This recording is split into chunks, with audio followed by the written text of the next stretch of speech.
um versículo bíblico apenas para a gente fazer uma reflexão sobre este momento tão importante. E o versículo bíblico, ele está no Evangelho segundo Mateus, no capítulo 19, do verso 4 ao verso 6, que diz assim: Jesus respondeu, vocês não leram que, no princípio, o Criador os fez homem e mulher, e disse, por esta razão, o homem deixará pai e mãe e se unirá à sua mulher, e os dois se tornarão uma só carne. Assim, eles já não são dois, mas sim uma só carne. Portanto, o que Deus uniu, ninguém separe. E a reflexão que eu queria trazer para este nobre público de hoje é a seguinte: vocês sabem quantos casamentos eu já fiz? Tem ideia? Muitos? Eu fiz um casamento. Na verdade, eu e Roseli ainda estamos fazendo. Começamos em 1988 a fazer este casamento e ainda estamos fazendo todos os dias.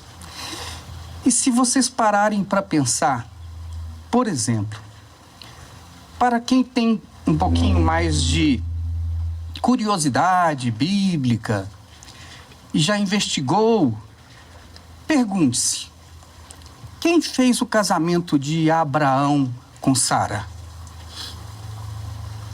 Como foi a cerimônia? Quem fez o casamento de Isaac com Rebeca? Como foi a cerimônia?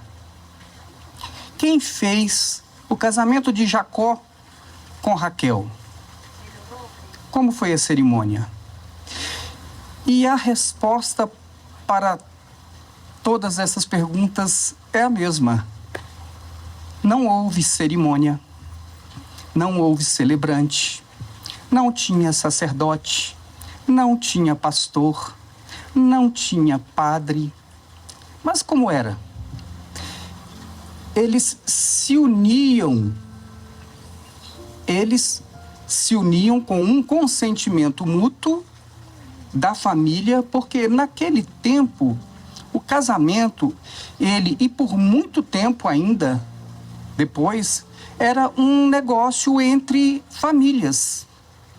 A família do jovem noivo, a família da jovem noiva, eles combinavam, então, como seria, estabelecia-se ali um dote, e um dia, eles faziam uma festa. Festa esta, inclusive, que não há registro nem em relação a Abraão com Sara, nem em relação a Isaac com Rebeca.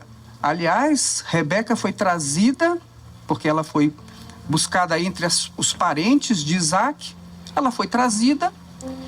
Então, o Isaac estava esperando, recebeu, eles foram para a tenda e o casamento estava consumado. Sem cerimônia, sem festa, sem celebração, sem ministrante. Foi assim. O de Jacó foi um pouquinho diferente, porque Jacó, ele estava na casa do seu tio Labão e ele queria se casar com Raquel. E ele então pediu para se casar com Raquel para o pai dela, Labão. E Labão, ele disse o seguinte: olha, você está aqui, você é um trabalhador aqui na minha casa. Ele não tinha como pagar um dote. Ele falou: você trabalha 7 anos para mim e eu então vou dar a Raquel para você em casamento. E o Jacó estava tão apaixonado pela Raquel que ele falou que esses 7 anos, passava rapidinho. E ele trabalhou 7 anos, mas então eles fizeram o quê? Eles fizeram uma cerimônia? Não, eles fizeram uma festa para comemorar o dia em que Raquel seria entregue para Jacó. Só que naquele dia, o que aconteceu? O pai de Raquel, Labão, ele, em vez de entregar a Raquel, ele entregou a filha mais velha, que era Lia. E o Jacó, depois, então, foi questionar, mas não foi isso que nós combinamos. Ele falou assim, olha, aqui na nossa terra, o costume é esse, nós não casamos primeiro, não entregamos primeiro a mais nova, antes de entregar a mais velha. E aí, o que eles combinaram? Olha, mas se você quiser trabalhar mais 7 anos, daqui a 1 semana, quando passar, então, o período das núpcias com Lia, eu te entrego Raquel. E Jacó, tão apaixonado, ele falou, combinado, são só mais 7 anos que eu tenho que trabalhar. Então, 1 semana depois, ele toma Raquel por esposa. Não teve festa, não teve cerimônia, não teve celebração, não tinha padre, não tinha pastor, não tinha sacerdote. Ele só tomou e ninguém questiona se eles eram casados ou não, não é verdade? Ninguém questiona. Eles estavam casados. Essa era a cultura daquele tempo. E assim funcionava. E mais um pouquinho para frente, a cultura ela foi criando algumas coisas mais. Estabeleceu-se então uma festa, a festa ela se estendeu, agora ela já era uma festa maior, ela já era uma festa de 7 dias. Mas são coisas culturais, mas ainda assim, em todo o Velho Testamento, você não tem sequer uma celebração de casamento, nada que se pareça com o que nós fazemos hoje na nossa cultura ocidental. Nada. Mas e no Novo Testamento? No Novo Testamento nós temos 3 registros de casamentos. Um, onde Jesus foi convidado para participar de uma festa de casamento. Ele estava presente. Ele não era o celebrante, ele não era o sacerdote, ele era um convidado. E ele estava ali presente. Era uma festa de casamento. Aquela que acabou o vinho e Jesus transformou a água em vinho. Tem mais um registro que é o das virgens, né? Mateus 25, lá quando conta a história, né, de umas bodas, e onde havia então 10 virgens nessas bodas, é outro relato e é uma festa. Não tinha pastor, não tinha padre, não tinha rabi, não tinha sacerdote, não tinha nada. Era uma festa, era uma celebração, uma comemoração pela união. Tinha alguns outros detalhezinhos aqui que a gente não vai entrar. Mas enfim, tem mais um registro que é quando um rei manda convidar pessoas para as bodas, a festa também das bodas do seu filho. Era uma parábola. E nesta parábola era apenas para mostrar que haveria um dia em que nós, como igreja, como povo de Deus, estaríamos também comemorando, né, uma união com Cristo já depois desta vida, e onde estaria havendo ali uma separação entre justos e injustos. Era uma parábola com este sentido. E para que você não pense, mas não tem mais nenhum outro registro de casamento no Novo Testamento? Paulo falou em Coríntios 7, chegou a falar sobre o casamento, mas ele falou sobre coisas relativas ao casamento e não sobre cerimônias de casamento e nem nada parecido. É isso que nós temos na Bíblia. Mas então como foi que nós paramos em uma cerimônia como esta? É cultural. Como aconteceu? Bom, ao longo da história nós temos então a igreja primitiva que surgiu, não tem nenhum registro de cerimônia, de celebrante, de certidão de casamento, nada disso existia. E passaram-se 300 e poucos anos e a igreja, então, ela passa, no século IV, ela passa a estar associada ao Estado. Encerra-se uma perseguição que ela vinha sofrendo, então a igreja ela passa a se associar com o Estado. E aí, então, é a origem da igreja que nós bem conhecemos, a igreja que se tornou a Igreja Católica Apostólica Romana. Mas passaram-se os anos, depois do casamento da igreja com o Estado, essa união, passaram-se os anos e nada mudou. E continuou sem cerimônia, não havia ainda cerimônia. E aí, se nós avançarmos bem na história, algumas regras a Igreja Católica ela foi trazendo para poder efetivar, realizar ou reconhecer os casamentos. Por exemplo, no século XII, bem na frente, né? Lá no século XII, olha só, do século IV ao século XII, nada de cerimônias de casamento. Elas eram feitas em casa. Era como eu falei, eles eram um negócio de família, eles se reuniam nas casas para poder então comemorar. Era uma festa, como a nossa festa de aniversário hoje. E lá no século XII, então a Igreja Católica passa a considerar o casamento um sacramento.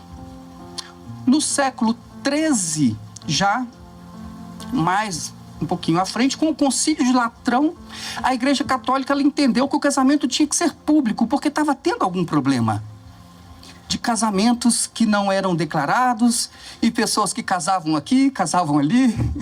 E eles entenderam então que o casamento tinha que ser público e o casamento passou a ser realizado na porta da igreja. Em vez de ser na casa, eles iam para um lugar público, que era a porta da igreja, e eles realizavam o casamento. E veja, e assim ficou até bem mais à frente, às margens ali da Reforma Protestante, em 1545, com mais um concílio da Igreja Católica. Então eles decidiram que o casamento seria dentro da igreja. Seria dentro da igreja, seria uma celebração e ela seria pública. Então vejam, 1545 anos, um bocado de tempo, né? Para que a gente tivesse uma cerimônia parecida com esta que nós estamos aqui, né, presenciando hoje. E veja que teve um problema, porque a igreja ela fazia parte do Estado. Então, a Igreja Católica, com a Reforma Protestante, ela não reconhecia os protestantes e também os protestantes também não reconheciam o casamento como um sacramento, então eles não se entendiam. E aí o que aconteceu? Era a Igreja Católica que validava o casamento. A Igreja Católica é que validava o casamento. E vejam que coisa interessante. Os protestantes, eles não tinham reconhecimento do casamento deles. E assim ficou sem o reconhecimento do casamento os protestantes, os judeus, aqueles não católicos, até 1861, quando ainda no Império, por uma lei, disse assim, olha, vamos registrar o casamento desse povo aqui. Porque não é possível, só os católicos se casavam. Os protestantes quase 300 anos depois. 300 anos depois. Então, iniciou-se o registro, avançou mais um pouquinho, tivemos então a República.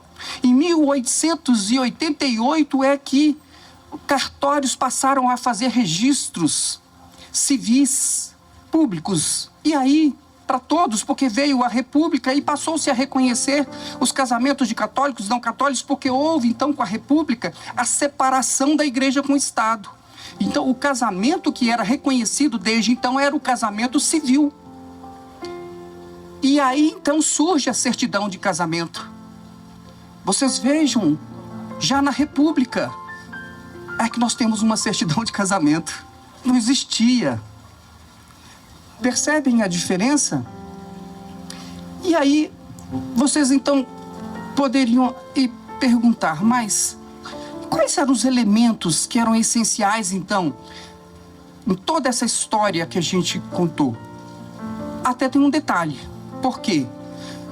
Se a partir da República, 1888, né, os cartórios começaram, e em 1889 a República, se então começaram a fazer os registros, então já tinha certidão de casamento, mas aconteceu uma coisa mais recente, a partir de 1988, nossa nova Constituição passou a reconhecer melhor a questão civil do casamento, e em 2002 o nosso Código Civil passa então a reconhecer a união estável. O Código Civil reconhece a união estável, conferindo à união estável os mesmos direitos patrimoniais do que um casamento registrado em cartório em regime de separação parcial de bens. Então, andamos tudo isso e voltamos ao que estava antes. Não precisa mais da certidão, mas ela é importante para fatos da vida civil patrimonial, quando as pessoas querem fazer alguma diferenciação. Esses são os fatos, não é? Mas vejam, e os elementos essenciais, então, de todo esse período de história de casamento, os elementos essenciais eram o seguinte: era o consentimento do casal, da família, as testemunhas e a festa. E a união dos dois efetiva. Esses eram os elementos do casamento. E hoje, então, vocês poderiam perguntar, mas qual o sentido, então, de uma cerimônia como essa? Qual a importância de uma cerimônia como essa? Os elementos estão aqui do mesmo jeito. Quais são os elementos? Tivemos aqui o consentimento do pai, não teve? Da mãe? A mãe estava aqui esperando, o pai veio aqui e, consentindo, entrega neste ato simbólico, é o ato do consentimento da família. Mas é um ato de vontade dos dois que estão aqui. E os demais são as testemunhas. Nós somos testemunhas e vamos hoje testemunhar o quê? Os votos do casamento que vocês vão fazer. E vão fazer. Mas a importância da celebração oramos, pedimos para que Deus abençoe. Todos aqui querem que Deus abençoe vocês. Todos aqui esperam que este casamento seja próspero em todos os sentidos. Todos aqui estamos torcendo e testemunhando e não deixamos de advertir que vocês vão fazer o casamento e vão fazer isso que nós lemos no início. Se vocês entendem, então, que foi Deus que uniu vocês, ninguém separa. Isso é com vocês. É com vocês. Então, a importância agora são os votos que vocês vão fazer. Mas antes dos votos, parece que temos uma homenagem, não é isso?